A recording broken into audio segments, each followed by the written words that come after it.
Shikues të nderuar, mirëmbrëma. Sonte në personale kam kënaqësinë që të mirëpres një nga zërat më të informuar e më kritik të hapësirës publike në Kosovë, profesorin dhe analistin Arben Fetoshi.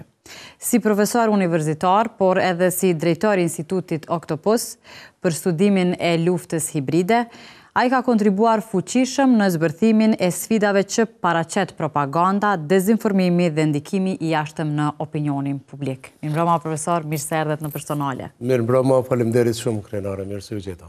Kënaqësi t'ju kem në studio që të flasim me juve edhe për te profesionales, pra, që është pjesa personale. Gjithashtu kënaqësia është e imja, shumë faleminderit. Edhi që ndoshta mund t'jetë rrëfimi juaj i parë që e keni bërë, nuk e di a gabojmë apo jo, pse jam munduar të hulumtoj, por nuk kam parë diçka të tillë, pra shikuesit zakonisht ju kanë parë në studio televizive duke dhënë analiza dhe opinione të ndryshme, kurse sot do i shohin edhe në një format tjetër pajle në anash edhe analizat e juaja të cilat janë mjaft të dobishme për shikuesit tonë. Po diskutim dhe të falenderoj, ndonë se shpresoj shumë që shikuesve të mos u jem bo bajat. Sepse ndoshta ndonjë copë të vogël, pasere edhe ka mund të arrëfej dikun, por në një format të tillë jam për herë të parë dhe të falenderoj. Është kënaqësi. Kur po them pra për te profesionales, është diçka që shikuesit nuk e din, pra nuk e njohin, sidomos pjesën tuaj familjare. Sepse në karrierën tuaj ju kanë parë, pra keni qenë prezent gjithmonë, sepse përderisa keni punuar një kohë shumë të gjatë edhe në media, pra si gazetare, kryeredaktore, drejtori radios në RTK, njerëzit ju kanë parë, por për familjen tuaj keni folur shumë pak.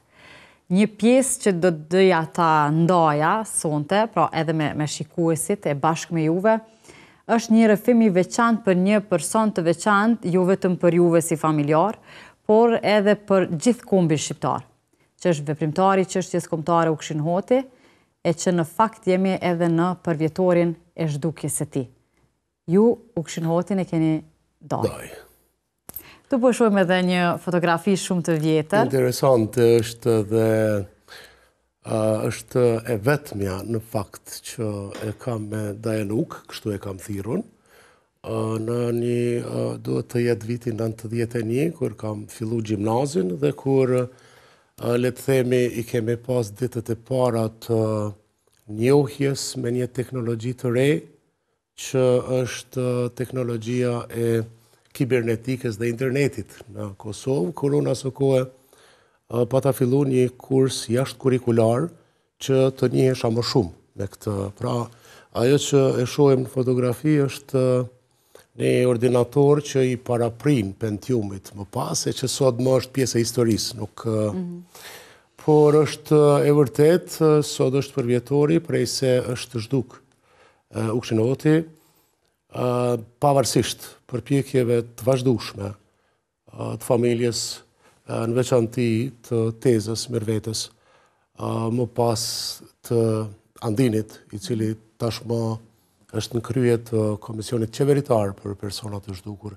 Pavarësisht përpjekjes së të gjithë neve që ta mësojmë të vërtetën për fatin e Ukshin Hotit, i cili me 16 maj 1999 është nxjerrë në thojza nga burgu i Dubravës dhe prej aty mos ka pas asnjë gjurmë. Pavarësisht faktit që ka mund të detyrohet Serbia të zbardë vërtetën, duke u ditë se kush kanë qenë autoritetet asaj kohe të burgut të Dubravës. Po thoni që ka qenë mundur që të detyrohej Serbia?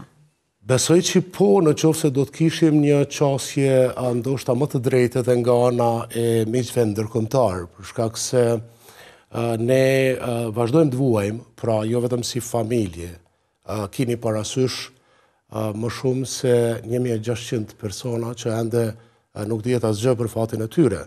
Dhe paramendoni se çfarë cvilitje e vazhdueshme e ndjenjave të këtyre familjarëve që nuk e kanë asnjë shenjë të më të dashurve të tyre, vazhdon për këto 26 vjet. Kujt është faji sipas jush? Unë mendoj që rrethonat specifike në të cilat vazhdon të jetë Kosova, nuk është që i kanë mundësu shumë Kosovës. A kanë pas mundësi pra institucionet tona që për shumë vite në kryet të tyre kanë qenë edhe persona që kanë qenë vetë pjesë e luftës së ushtrisë qeverimtare. Për fat keq, krenare mendoj që Kosova nuk ka qenë pozicionin që do të mund të diktonte shumë një ndryqim përfundimtar të kësaj plage të luftës në Kosovë, por nëse i referohemi marrëdhënieve tona me partnerët strategjik, me aleatët që na kanë ndihmuar në shtetformim dhe me përpjekjet sistematike në kuadër të dialogut me Serbinë që të normalizohen raportet tona tashmë, mendoj që po është dashur të bëhet më shumë në këtë pikë, për shkak se për mua është qasje paliative, do të thosha, e pjesshme, përpjekja që diplomatikisht ti normalizojmë raportet derisa në mes e kemi një plagë shumë të rëndë, e cila e pengon në fakt normalizimin e raporteve. Kështu që ndoshta një qasje pak më serioze e faktorëve ndërkombëtar dhe organizatave ndërkombëtare që ta rrisin presionin mbi Serbinë për këtë çështje, do ta detyronte Serbinë që të jap llogari dhe që të zbardh informacionet për fatin e këtyre njerëzve që ende vazhdojnë të mbeten enigmë prej 26 vjetësh. Çfarë mund ta thuani për figurën e Ukshin Hotit, dajes tuaj? E po ashtu edhe për diskursin e tij politik, pra çfarë mbani mend? Jam i bindur që vlerësimet për veprimtarinë dhe angazhimin shkencor e filozofik të Ukshin Hotit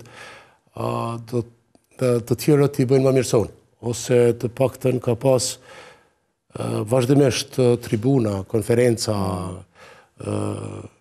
recensione, vlerësime nga profilet të ndryshme të vendit tonë. Besoj që ajo që ka përfaqëson figura e Ukshin Hotit është thënë më së miri nga Ismail Kadarej, ose nga Recep Qosja, ose nga Dritra Agolli që tashmës është në mesin tonë, e përplot personalitetet tjera të kombit shqiptar, dhe që mendoj që sublimohet në atë që përgjithsisht e ka thënë Agolli, më kujtohet biles do të ndaja me ty një moment.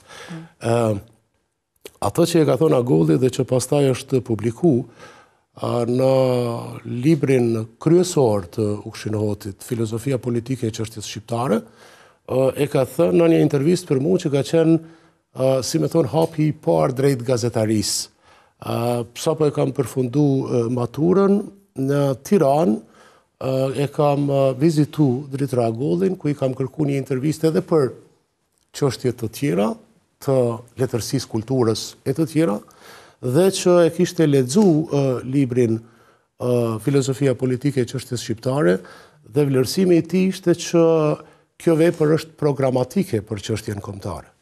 Pra, me një fjalë duhet të them që gjithë jeta e Ukshin Hotit në fakt ka qenë një ndërlidhje funksionale e veprimit të tij, aksionit të tij politik me përgatitjen e lartë teorike dhe konceptet e qarta se në çdo drejtim duhet të lëvizin shqiptarët dhe si ti përgjigjen sfidave politike në kuptimin e kohës kur Kosova ishte nën sundim të egër të Serbisë. Ju si familjar, pra si doj, çfarë bani mend nga ai, pra çfarë thoshte, sepse ka qenë edhe vizionari kohës, pra jo vetëm që ka punuar për kohën në të cilën ai ka vepruar, por ka lënë pra gjurmë që edhe sot asaj dite ndjehen e shihen. Çfarë bani mend? Është interesante. Sidomos nga diskursi politik. Një gjë do ta ndaj me shikuesit, mendoj që është interesante, pra nuk dua që për shkak se në vitin 1992 është hera e fundit që unë kam pa dhe nuk. Në kohën kur nga Serbia kërkoi një djalë i dajes për ushtar dhe ne bashkë kemi shku Ilirianit, tash është në Gjermani, ne bashkë kemi shku në Shqipëri në përpjekje që t'i ikte shërbimit ushtarak të asaj kohe. Dhe është Dajauk që na ka përcjell deri në fshatin Damjan, ku ne pastaj e kemi kalu kufirin. Kufirin në fakt e kam kalu shumë shpesh.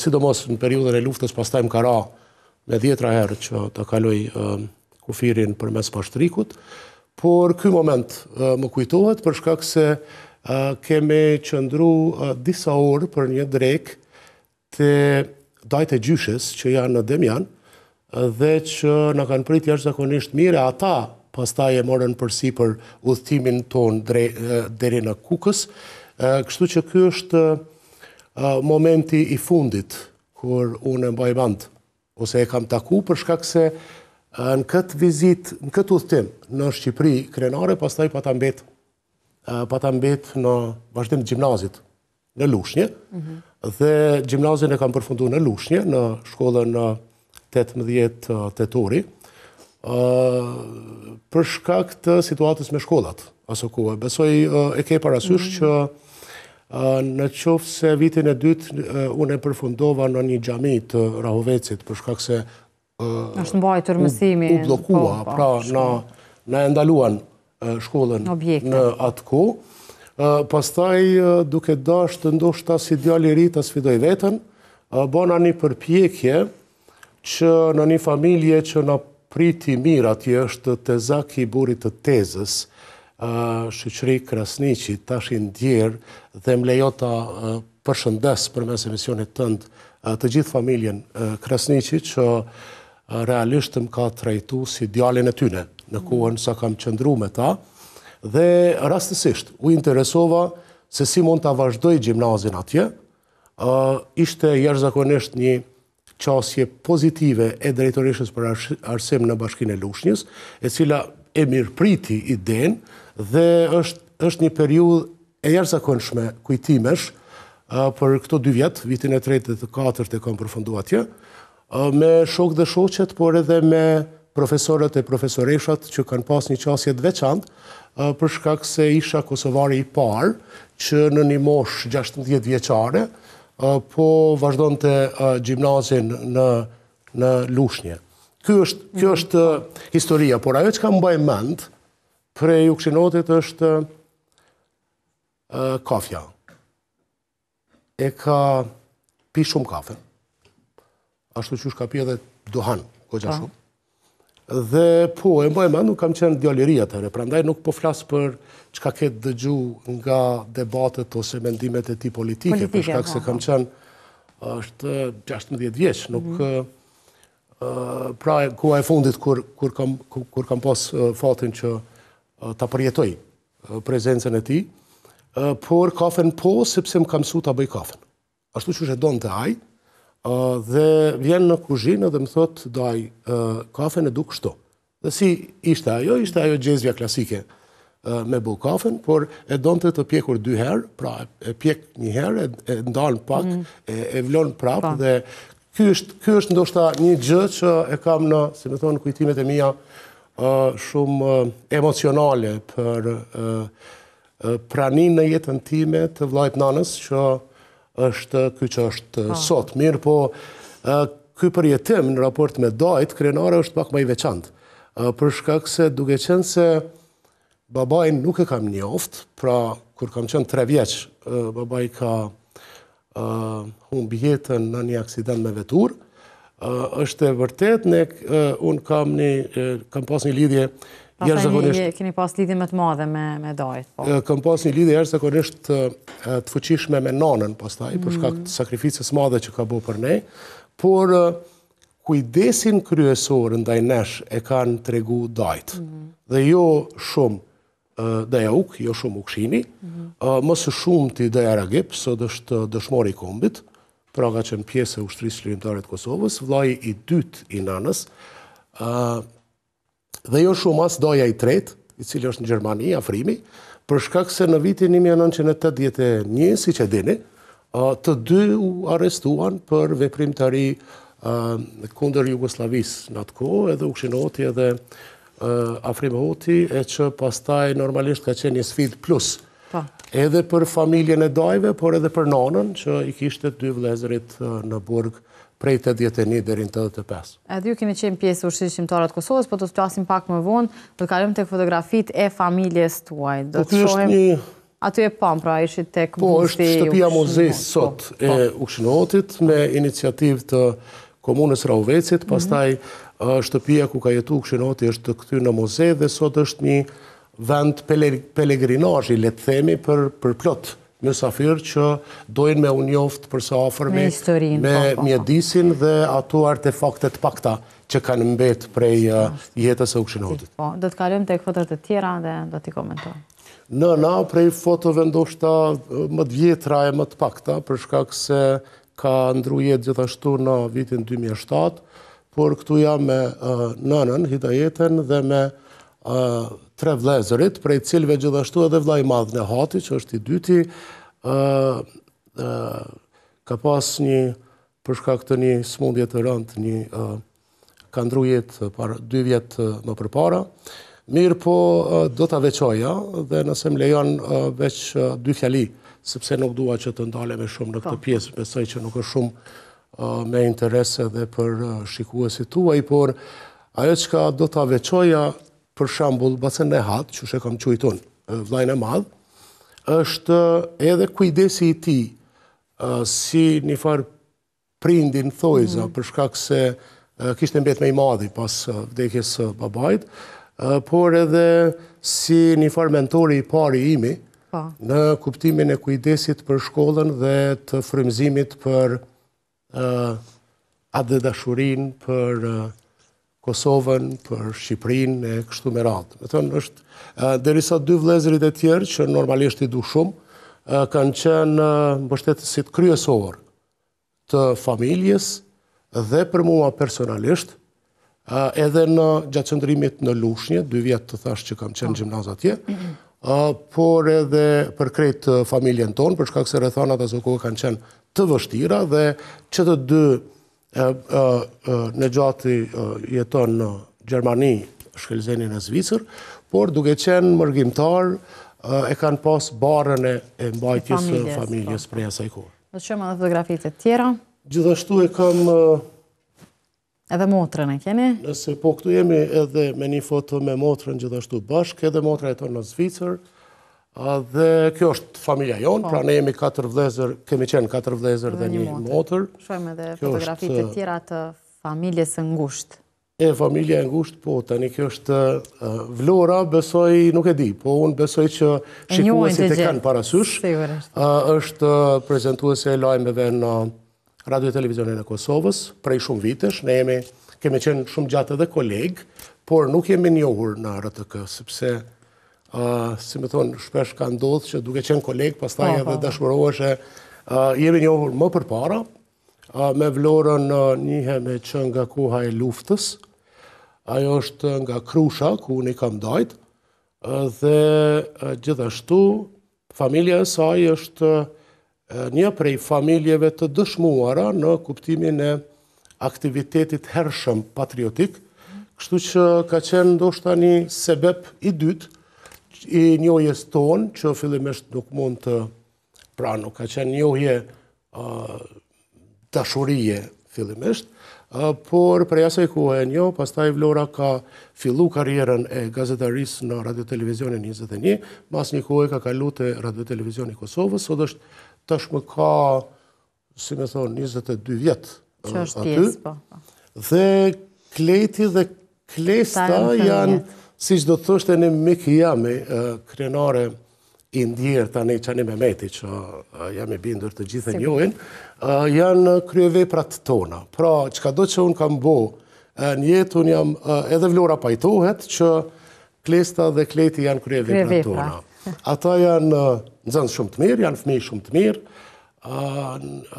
Mua që natyrisht janë rezultati edukatës mirë. Mua nga pak më kanë pak mërzi, sepse jam pak më i rept në kuptim të detyrave të shkollës, por për ndryshe janë jashtëzakonisht të zellshëm në mësime. Klesta vitin e ardhshëm është maturante në Gjevdet Doda. Kemi edhe një fotografi të Klestës atë.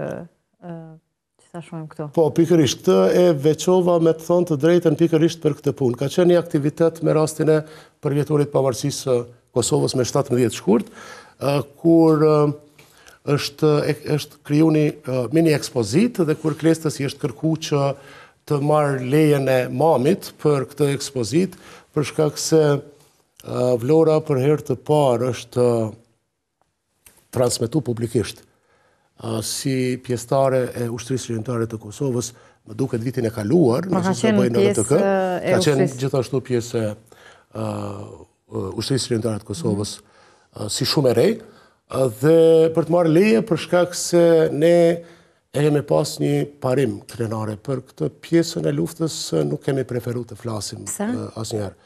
Mendoj që nga njerë ka pas egzagjerime, nga njerë ka pas...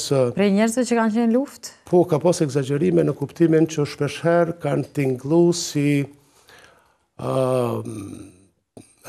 kur po kërkojnë diçka pse kanë qenë luft. Nuk të qenet në luft për ne ka qenë dhe mbetet detyrë patriotike, dhe nëse dje ka qenë detyrë patriotike... E keni përmbyllur pra me mbylljen e... Në qoftë se dje ka qenë detyrë patriotike që t'i bashkosh luftës dhe ta çlirojmë vendin, sot është detyrë patriotike që të përpiqemi të punojmë nder, ta zhvillojmë.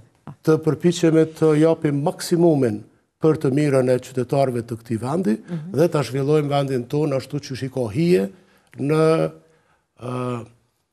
si shumë vendet të tjera të zhvilluara, për shkak se tashmë jemi bo një farë populli i përgjysmuar me ne që jemi brenda në Kosovë dhe gjysma tjetër që jeton në Evropën perëndimore. Si e shihni RTK-n sot? Pra, bashkëortja juaj është ende në RTK, ju keni qenë për shumë vite, pra nga viti 2001 deri në vitin 2017. Dhe 18 i rregullt. Në rregull, po. Pra për afërsisht 16-17 vite keni punu në RTK. Si e shihni RTK-n? RTK është transmetues publik i cili asnjëherë nuk ka arrit, tani po flas si le të themi si profesor, po flas si stafi i RTK-s, i cili asnjëherë për fatkeq nuk ka arrit që të mbri pikën kur do të ishte një farë busulle orientuese e tregut të medjave në Republikën e Kosovës. Ky ka qenë, si me thonë, vizioni që edhe unë e kam pas si drejtor për një 4 vjet në Radio Kosovë, për shkak të ndërhyrjeve politike, për shkak të sfidave që kanë të bëjnë me profesionalizmin, për shkak të... A ka qenë RTK-ja gjithmonë e kapur nga politika, edhe në kaluarën edhe tash? E kapur nuk do ta quaja, por ndërhyrjet politike kanë qenë nganjëherë edhe të toleruara nga vetë ne, pra nga vetë brenda. Do të thotë... E keni mirë si me thonë, një problem që unë e shoh, që e kam pa edhe më herët, kur kam qenë brenda sidomos, ndërlidhet me atë konceptin që quhet vetë cenzurë.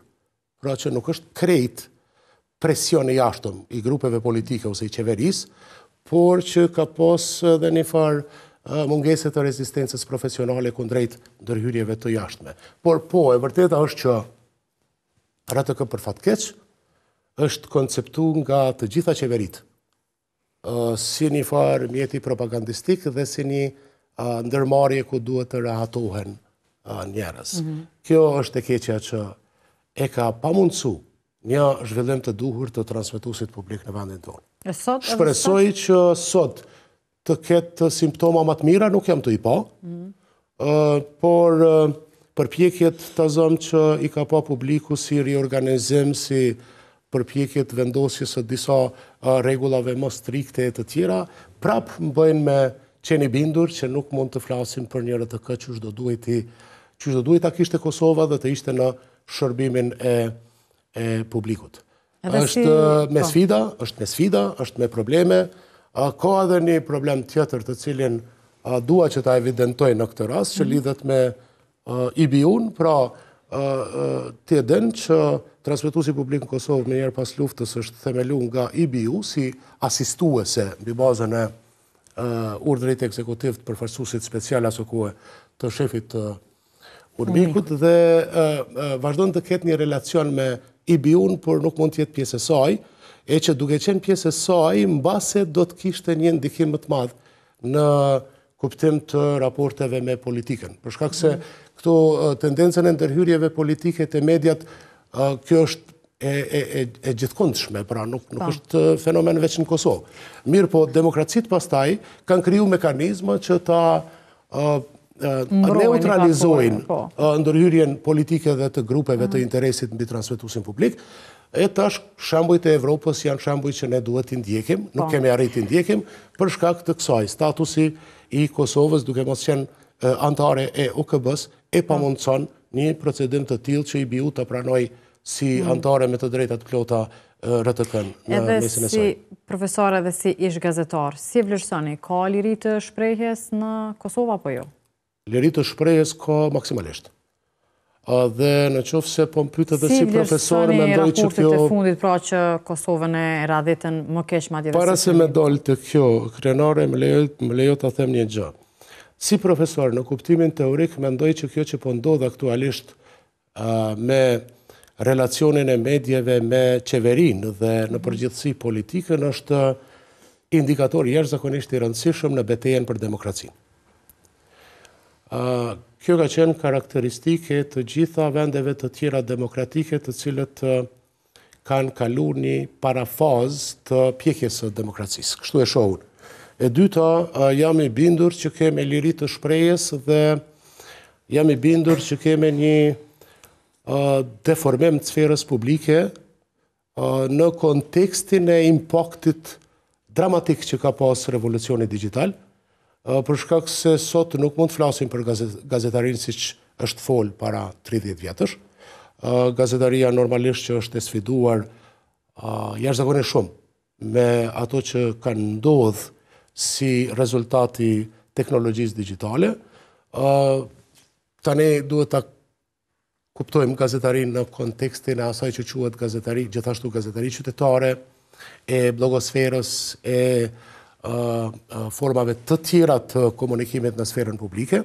Dhe në këtë kuptim, mendoj që standardet profesionale dhe etike të gazetarisë janë godit, goxha, edhe nga presioni i forcave ekonomike.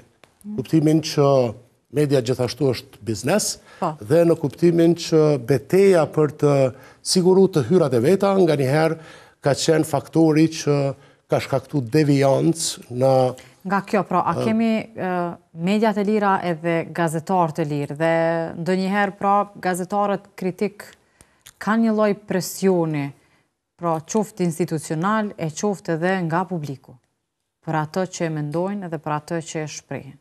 Kur e përmenda indikatorin më të rëndësishëm të betejës për demokracinë, këtë kisha parasysh. Ne kemi gazetar të guximshëm, kemi gazetar profesional, dhe kemi një situatë të një klime ose një relacioni as pak të mirë me qeverinë dhe pushtetin në përgjithësi.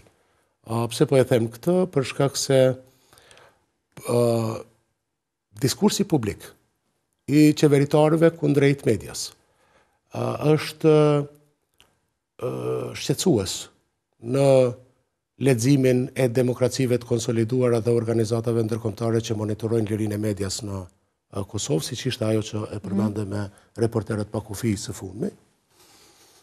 Dhe një gjuhë linçuese, një gjuhë e cila i portreton gazetarët si kërcënim. Është gabim. Në anën tjetër, pra është e patolerueshme, nuk i shërben demokracisë. Në anën tjetër kemi një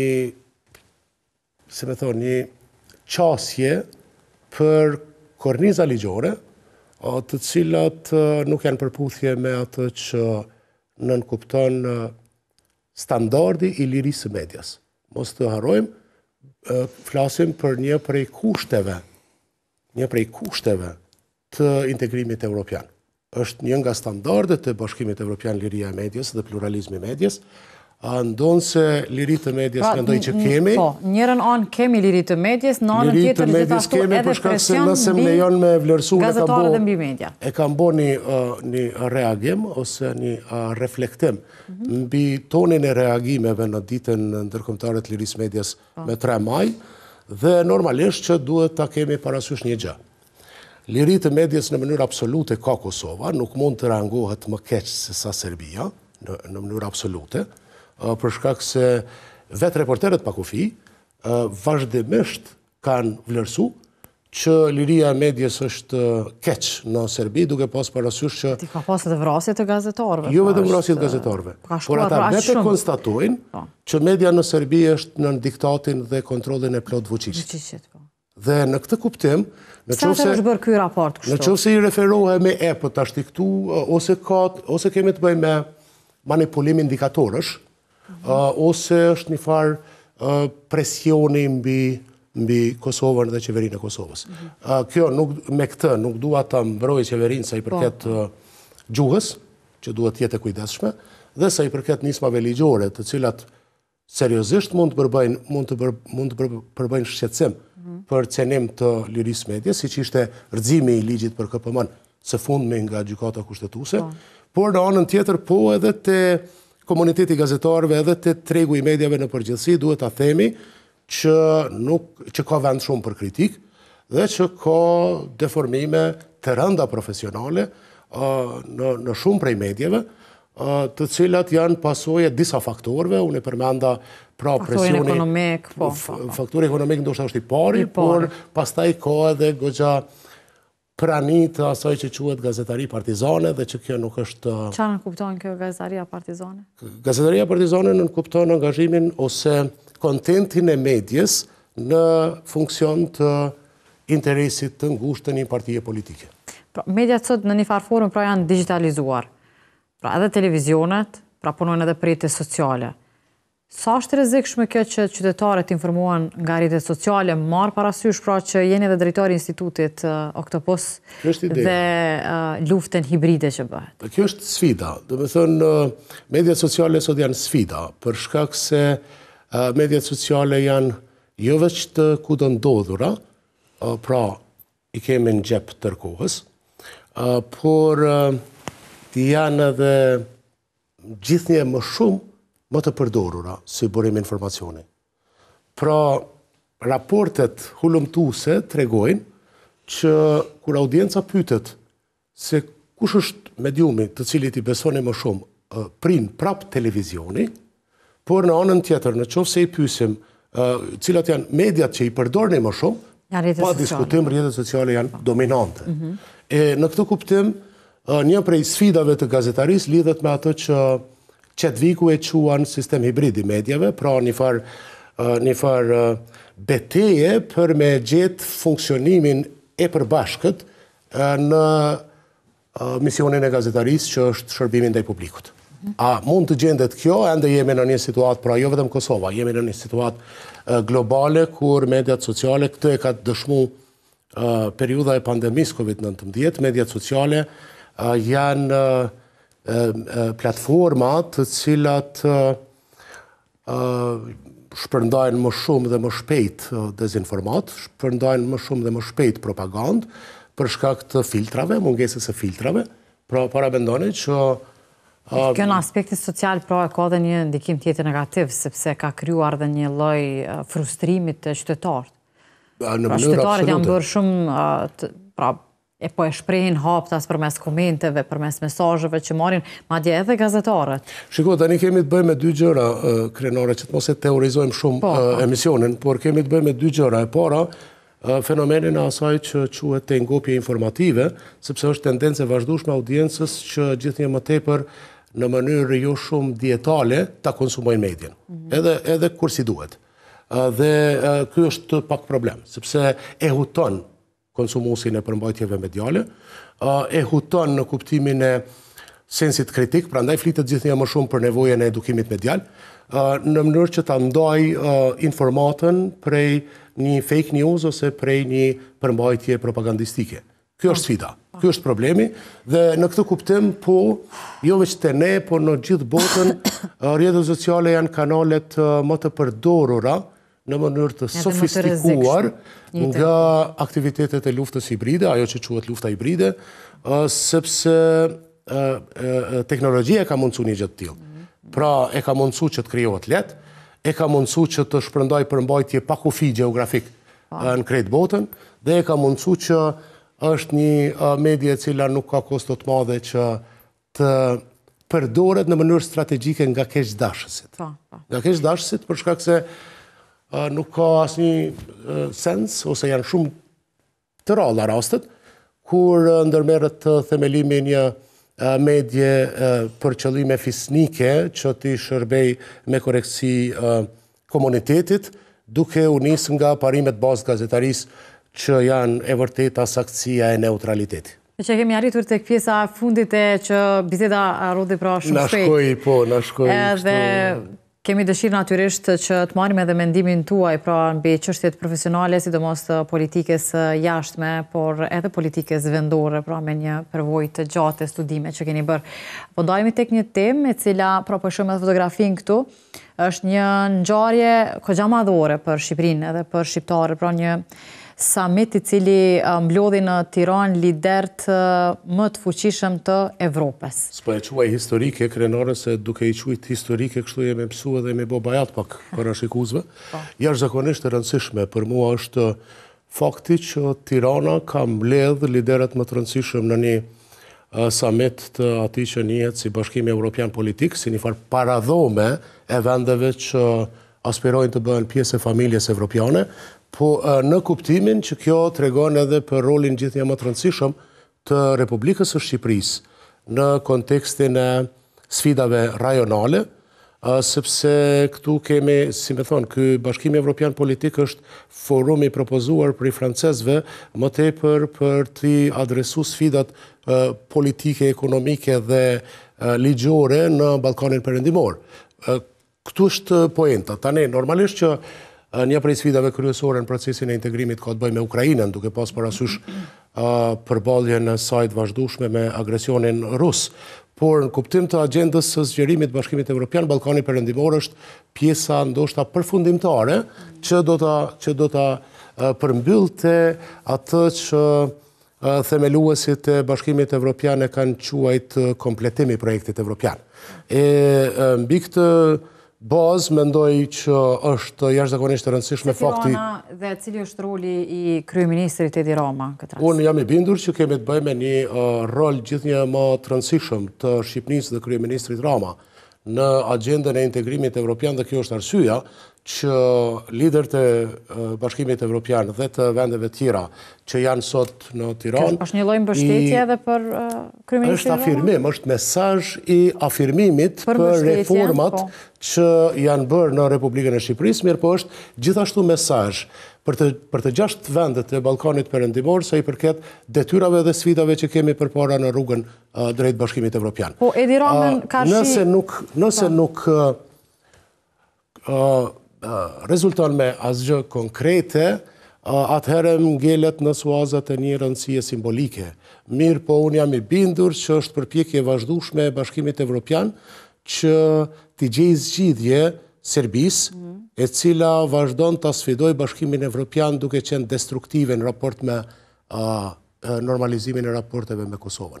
Pra, në këtë sens, duhet kemi parasysh dy gjëra. E para, ato që u thanë kohëve të fundit dhe që ishin tone jashtëzakonisht të ashpra ndaj Serbisë në kuptim të vizitës Vučićit me 9 maj në paradën e fitores në Moskë, për shkak se kjo s'do mend që konfirmon atë që quhet boshti serbo-rus i vllazërisë slave dhe që një prej objektivave kryesor të këtij boshti është antiperëndimor, është minimi i demokracisë dhe i pranisë perëndimore në Ballkanin Perëndimor. Kjo nuk është hera e parë, po thënë që është vërtetimi asaj që ka qenë gjithmonë. Nuk është hera e parë, ke plotësisht të drejtë. Evropa gjithmonë ka përkrahur. Ke plotësisht të drejtë. Pra kemi të bëjmë me një situatë. Shpesh edhe raport me Kosovën. Shiko, tani edhe studiuesit shpesh ka plot të atill që pajtohen me kualifikimin e Bashkimit Evropian si gjyq politik. Nuk dua ta quaj tani gjyq politik, por më lejo për një minutë ta gjyq politik, po mendoni po? Gjyq. I vogël. Do të thotë pra një gjigant ekonomik, sepse është projekt shumë i suksesshëm në kuptimin e mirëqenies, zhvillimit të vendeve evropiane, mirë po në anën tjetër sa i përket politikës është një farë gjugji. Kështu kanë ironizu studiuesit duke përfshi edhe Kissingerin e plot të tjerë me Bashkimin Evropian. Lejo ta theksoj një gjë që po ndodh sot me këto tronditjet e mëdha që ka shkaktuar mandati i dytë Trump. Pra, në leximin tim, doktrina Trump e paqes përmes forcës. Paqes përmes forcës. Dhe qasja e tij ndaj aleatëve evropian. Po. Do t'i ndryshoj pra Trumpi këto konsideracione? Ka qenë ashpër për shkak se Normalisht në pikpamjen amerikane ka ardhur koha e fundit, kur Evropa duhet të rrisë kapacitetet dhe të bëhet për një me partnere e Amerikës. Pra, që nga viti 1945, Evropa asnjëherë nuk ka qenë partnere e Amerikës në sfidat e sigurisë globale. Për shkak se ka qenë nën ombrellën e sigurisë amerikane, dhe kjo i ka mundësu Evropës që t'jetë më komode sa i përket sfidave të sigurisë. Tani, Trump si me thonë në mënyrë më brutale, i qaset se cilit prej këtyre vendeve që t'i rrisin... Kosovën me edhe politiken e rejtë të Trumpit? Jam i bindur që... Kosova është lojës? E kam thënë disa herë, jam i bindur që Kosova mbetet një prej projekteve të rëndësishme strategjike për Shtetet e Bashkuara të Amerikës, pavarësisht pa parashikueshmërisë së presidentit Trump, sepse ju e dini ka ndërmarrë vendime... Djali Trumpit ishte në Serbi? Po, nuk prish punë, kjo nuk duhet... Nuk duhemi me po Amerikën ne si asetijoni. Edhe pse thatë jo pra që është i paparashikueshëm Trump, pra në këtë kuptim... Po, unë e përjashtoj në mënyrë, pra në planin strategjik, unë e përjashtoj një befasi, për Kosovën përjashtoj një befasi? E përjashtoj një befasi që ka të bëj me praninë amerikane në Kosovë në mënyrë kategorike, për shkak se... Pa marrë parasysh pra edhe në Kosovë kush është në pushtet? Pa diskutim, nuk ka shumë rëndësi kjo punë, për shkak se si që dini, ambasadori Ovenier në, si me thonë, në ato nervozat e ti me kryeministrin Kurti, e ka thënë shpeshherë në publik, që kjo s'ka të bëj me popullin e Kosovës. Pra një lider mund të kenë ata problematik në kuptimin e komunikimit, por jo Kosovën dhe jo popullin e Kosovës. Jemi farë në fund të shojmë fotografinë e Albin Kurtit, vjen keq që nuk mundemi mi diskutu dhe mi analizu dhe figurat të tjera politike, për shkak të kohës, pra jemi farë në fund, flasim për kryeministrin Albin Kurti, e tash do ndalemi këtu të Albin Kurti dhe Shtetet e Bashkuara të Amerikës. E keni parë ju partner Albin Kurti me Shtetet e Bashkuara të Amerikës, apo personin kryeministri i cili gjithmoni ka kundërshtu dhe... Kisha dasht me po si partner, por e vërteta po duket që nuk është kështu. Po, profili i Albin Kurtit është sfidus, është një lider sfidus, i cili ka pas një koncept tjetër të kryerjes së detyrave për konsolidimin ndërkombëtar të Republikës Kosovës, kështu e kam pa unë, edhe atë betejën e tij për sundimin e ligjit të rendit në pjesën veriore të vendit në këtë kontekst e kam pa, ndonse mendoj që ka qenë shqetësuese dhe duhet të shihet me shqetësim mos adresimi i njëkohshëm i komponentes politike, duke mirëmbajt në komunat veriore të azëm kryetarët shqiptar, është pak për demokracinë, është e papranueshme. E kemi dhe fotën e fundit, pra, sa i përket komunave veriore, tash, dikush po thëtë që Albin Kurti e shtriroi verion. Po shiko, tani, për që ka qenë koha kur duhet i jepet fund sundimit Radojqiqave në verit vendit tonë, jam plotësisht dakord. Dhe këtë unë e kam thënë në shumë medje. Mirë po në anën tjetër, veriu nuk ka qenë dhe nuk është çështje policore, duhet ta kemi të qartë. Veriu është çështje politike dhe zgjidhja për veriun duhet ta nënkuptoj betejën me Beogradin. Beteja me Beogradin nuk mund të kryhet me sukses pa koordinimin e plot me aleatët strategjik që kanë qenë partnerët kryesor të Kosovës në procesin e shtetëndërtimit. Me thënë shkurt, kjo është. Nëse dojna me elaboru më gjatë, duhet të kemi parasysh që të trajtohet me kujdes komponentja e përfaqësimit qytetar në komunat veriore, për shkak se vazhdimisht Kosova në këto vitet e fundit ka qenë objekt i brutalitetit madh propagandistik dhe dezinformues si aktivitete hibride të Serbisë, duke u mundu së fund me tazëm edhe me një fushat shpifëse kundër policisë Kosovës në mediat serbe, si pas të cilës policia e Kosovës po i ngacmon vajzat dhe gratë serbe në veri. Pra është një fushat shpifse që ka për qëllim me e demonizu policinë e Kosovës si një prej institucioneve më kredibile në vend. Kush po e bën politikën e jashtme në Kosovë, për fund? Mendoj që s'kemi pas gati hiç, pra ideja është që po ndoshta pika më e ullët e performancës tonë politike në marrëdhëniet ndërkombëtare ka qenë Ministria e Jashtme.